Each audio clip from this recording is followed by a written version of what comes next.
Hi guys, আপনারা কেমন আছেন? আমি তো ভালো আছি। আমি আবার একটা নতুন ব্লগ নিয়ে চলে এসেছি আপনাদের কাছে। আমরা এখন গ্যাংটকে নাথুলাতে আছি। এখানে এত পরিমাণে ঠান্ডা কি বলবো, প্রচণ্ড ঠান্ডা। এখানে মাইনাস চলছে, মানে ঠান্ডাতে আমরা পুরো হাত পা আমাদের পুরো সিক হয়ে যাচ্ছে, অবস্থা খারাপ হয়ে যাচ্ছে ঠান্ডাতে। আমরা চায়না ইন্ডিয়া বর্ডারের কাছে যাওয়ার জন্য রওনা দিচ্ছি। আমরা উপরের দিকে এগিয়ে যাচ্ছি। সামনে রূপেশ দা আর সানি যাচ্ছে, আমি পেছনে আছি, আমি আর আতিক। কিন্তু ভাই এখানে অক্সিজেনের এতটাই অভাব সীমা ছাড়া, মানে আমার নিজেতেই এত অক্সিজেনের অভাব হচ্ছে, তাহলে উপরে গিয়ে আমার কি অবস্থা হবে। আমি যেতে ভয় পাচ্ছিলাম উপরে, আমার খুব কষ্ট হচ্ছিল। কিন্তু আমরা আগে থেকে অক্সিজেন কিনে নিয়েছিলাম যাতে আমাদের কোনো প্রবলেম না হয়, সেই জন্য। এখানে এসে আমার মানে আমি আর পারছি না উঠতে, এতটাই আমার কষ্ট হচ্ছে। আমি সানিকে বলছি আমি আর পারবো না উঠতে, আমি যাব না, তোমরা যাও। সানি বললো চলো, দেখো পারবে, অক্সিজেন নাও, কর্পূরটা নাও, দেখো পারবে। দেখুন আমার ফেসটা দেখে বুঝতে পারবেন, এখানেই আমার কষ্ট হচ্ছে, আমি আর পারছি না। কিন্তু মানে কষ্ট হচ্ছে তাও মুখে হাসছি, হাসিও পাচ্ছে, কষ্টও হচ্ছে, কি করব। তো এইখানে এসে আমি আর মোটেই পারছিলাম না, সেই জন্য এখানে সানিকে বললাম যে আমাকে কর্পূরটা দাও, আমি টানবো, আমি আর পাচ্ছি না। এইখানে সানিরও কষ্ট হচ্ছিলো, সানিও কর্পূরটা টেনে নিল, তারপরে আমিও টেনে নিলাম। তারপরে কর্পূরটা টানার পরে শরীরটা অনেকটা ঠিক হলো, গাটা গুলাচ্ছিল, অক্সিজেনের অভাবে বমি বমি ভাব লাগছিল। কিন্তু কর্পূরটা টানার পরে শরীরটা অনেকটা ঠিক লাগছিল, অনেক রিল্যাক্স লাগছিল। তারপরে আবার আমরা চললাম। কিন্তু ওখানে একটা দিদি আমাকে বললো যে তুমি মুখে কোনো চকলেট বা কোনো কিছু নাও, দেখো তোমার অনেকটা ঠিক লাগবে। তারপরে আমি উপরে যেয়ে মুখে চকলেট নিলাম। এখানে আতিক আবার বলছে আমার পায়ে ব্যথা করছে, আমি চলতে পারবো না। কিন্তু আতিক প্রচুর স্ট্রং, আতিককে বলছি অক্সিজেন টান একবার, কিন্তু আতিক অক্সিজেন টানবে না, কিছু করবে না। ওর পায়ে ব্যথা করছে, ও চলবে না, ওকে কোলে নিতে হবে। তারপরে রূপেশ দা আতিককে কোলে করে উপরে নিয়ে গেল, কারণ ও হাঁটতে পারছিল না, ওর ঠান্ডাও লেগেছে, কাশছে, একটু সর্দিও আছে। তারপরে ভাই ওকে কোলে করে নিয়ে যাওয়ার পরে আমরা উপরে পৌঁছে গেলাম।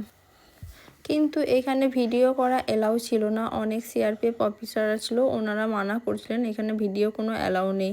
তারপরেও আমরা লুকিয়ে লুকিয়ে ভিডিও করেছি।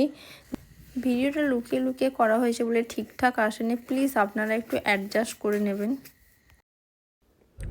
এই রেড যে এটা দেখতে পাচ্ছেন, এটা হচ্ছে চায়নার বিয়ে, আর এই দিকটা হচ্ছে ইন্ডিয়ার।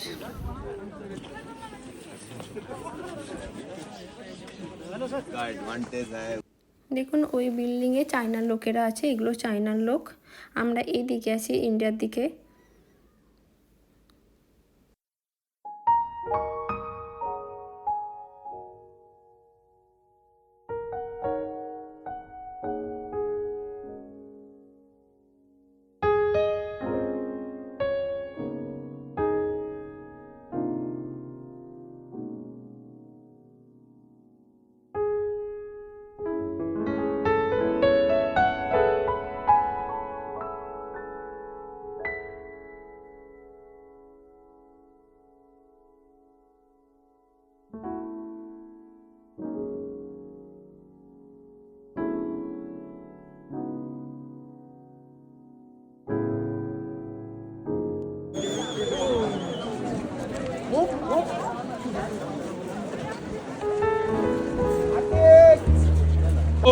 ये लोग माँ बेटा थक गया है, थक के बैठा है इधर।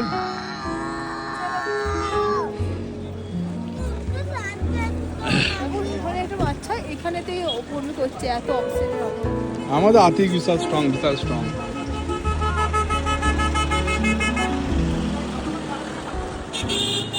हम लोग आ गए नाथुला पास। ये नाथुला का चोटी, ऊपर वाला जो है वो है चाइना का चोटी, ये हम लोग इंडिया का चोटी है।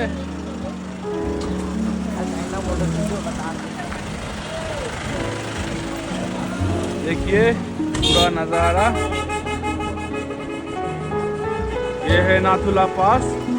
वो जो दूर से देख रहा है गेट, वो देखो चाइना में लिखा है व्हाइट बिल्डिंग, वो है चाइना का बॉर्डर। और वो जो बिल्डिंग है वो है चाइना का चोटी, इससे ऊपर भी हम लोग का भी चोटी है। আমরা এরপর নাথুলা পাস থেকে চলে যাব। আজকের ভিডিওটা এখানে শেষ করলাম, বাই।